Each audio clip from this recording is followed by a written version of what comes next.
ওষুধ যা প্রতিদিন মানুষের সুস্থ থাকার জন্য, মানুষের বেঁচে থাকার জন্য প্রয়োজন হয়, তা সেন্ট্রাল ড্রাগ কন্ট্রোলের পরীক্ষায় তা ফেল করছে। এরকম সারা দেশে 144টি ওষুধ ফেল করছে, যার মধ্যে প্যারাসিটামল থেকে শুরু করে পেন কিলার, হার্টের ওষুধ, নার্ভের ওষুধ পর্যন্ত রয়েছে।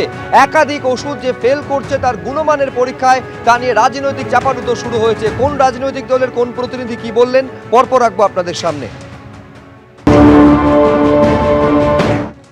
দেখুন, ড্রাগ কন্ট্রোলের ওষুধের নমুনা পাঠানো এবং সেই নমুনাতে পাস করা এবং ফেল করার রীতি শুধু আজ থেকে নয়, তো যেদিন থেকে ড্রাগ কন্ট্রোল তৈরি হয়েছে, এবং ড্রাগ কন্ট্রোলের মূল কাজটাই তাই। কিন্তু পশ্চিমবঙ্গের স্বাস্থ্য ব্যবস্থার মূল বিষয় ড্রাগ কন্ট্রোলে 4টে ওষুধ বাতিল হওয়াটা না।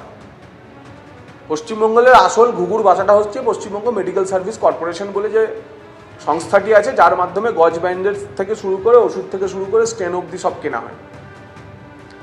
এখানে গড়ে বছরে 1.5 থেকে 2,000 কোটি টাকার পারচেস হয়, এবং সরকারি আদেশনামা জারি করে বলা আছে যে ভেন্ডারদের 60% অ্যাডভান্স টাকা দিয়ে দিতে হবে। এটাই হচ্ছে দুর্নীতির বাসা। এখান থেকে সঠিক ভেন্ডারদের নিয়োগ, স্বচ্ছ প্রক্রিয়ায় নিয়োগ, গুণমান সম্পন্ন ওষুধ কেনার ব্যবস্থা হলে পরে তখনই তো ধরা পড়ে যাবে যে সেন্ট্রাল ড্রাগ কন্ট্রোলের পরীক্ষায় পাশ করা সংস্থা এসে ওষুধ সাপ্লাই করছে কি।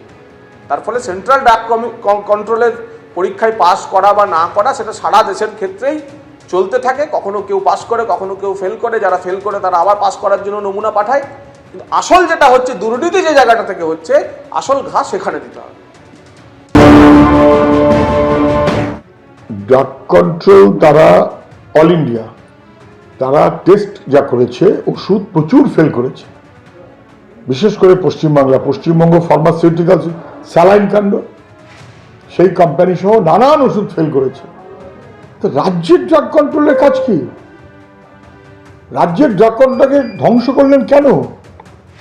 অফিসার নেই, অ্যানালিস্ট নেই, কাজটা করতে পারবে তেমন লোক নেই যারা টেস্টিং ল্যাবরেটরির।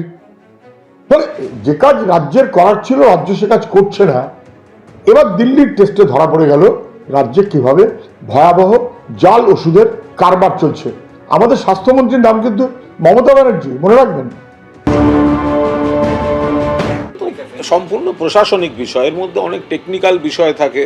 তো ফলে এগুলো একদম যারা এ বিষয়ে বিশেষজ্ঞ, কোন ক্রাইটেরিয়ায় কেন এটা ফেল করেছে, কোথায় ঘাটতি ছিল, এগুলো পুরোটা না দেখে তো কেউ এইভাবে কমেন্ট করতে পারবে না।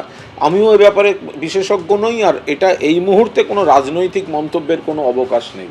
যদি কোথাও কোনো ক্রাইটেরিয়া ম্যাচ না করে বা ফেল করে, সেগুলো কি কেন, সেগুলো সমস্ত খতিয়ে দেখে নিশ্চয়ই কনসার্ন যারা আছেন তারা প্রয়োজনীয় ব্যবস্থা নেবেন।